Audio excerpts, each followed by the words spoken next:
warahmatullahi wabarakatuh. Perkenalkan, nama saya Riki Kristo Adi Putro, Asisten Afdeling Ain Sono Kebun Gunung Gambir. Hari ini saya akan menyampaikan materi sadar budaya resiko terkait penguatan deteksi dan pencegahan fraud di lingkungan perusahaan. Jadi Zoom meeting kemarin sudah berjalan. Nah, kami akan menyampaikan kembali kepada teman-teman mandor di Afdeling Ain Sono. Untuk materinya sebagai berikut.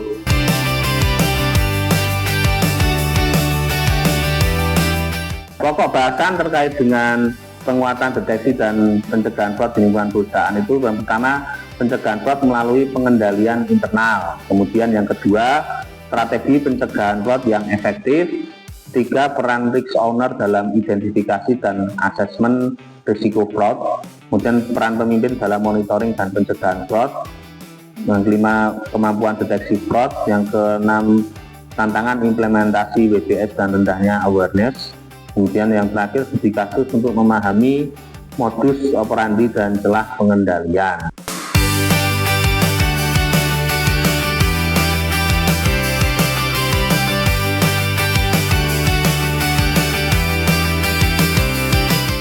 Jadi pencegahan fraud itu melalui pengendalian internal itu ada model 3 lini SRM atau fraud risk management. Jadi yang pertama itu ya governing body, jadi terkait dengan personal, integritas, leadership, dan transparansi.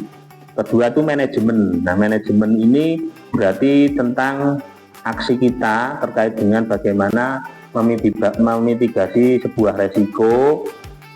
Kita memanajemen supaya resiko itu tidak terjadi. Itu yang ketiga adalah dengan adanya internal audit untuk melaksanakan pencegahan dan melaksanakan pengendalian juga terkait dengan resiko terjadinya fraud itu tersebut. Proses fraud risk management tersebut yang pertama adalah menyusun sebuah kebijakan, kemudian melaksanakan FRI fraud risk assessment. Nah, kemudian setelah di assessment, di kontrol atau fraud control planning, tindakan preventif dan detektif. Selanjutnya itu investigasi dan aksi korektif. Yang terakhir nanti pemantauan. Nah, melaksanakan FRS secara komprehensif itu pelibatan pejabat yang memadai, pelibatan berbagai tingkatan unit kerja, analisis faktor internal dan eksternal, dan mempertimbangkan berbagai jenis fraud, mempertimbangkan resiko, pengabaian manajemen, menilai tingkatan kemungkinan dan dampak, dan fraud triangle sebagai model fraud.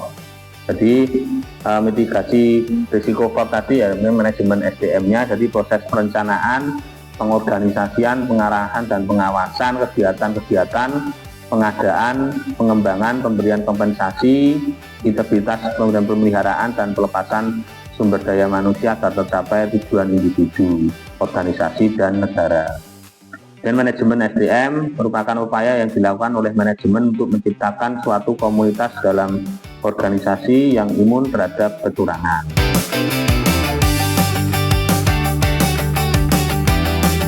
Sampaikan terkait dengan sadar budaya resiko dengan judul penguatan deteksi dan pencegahan fraud di lingkungan perusahaan. Semoga apa yang saya sampaikan tadi bisa bermanfaat bagi Bapak-bapak semuanya dan dapat kita terapkan dalam pekerjaan kita sehari-hari. Terima kasih, saya akhiri. Wassalamualaikum warahmatullahi wabarakatuh. PTBN, tunggu, juara, bangun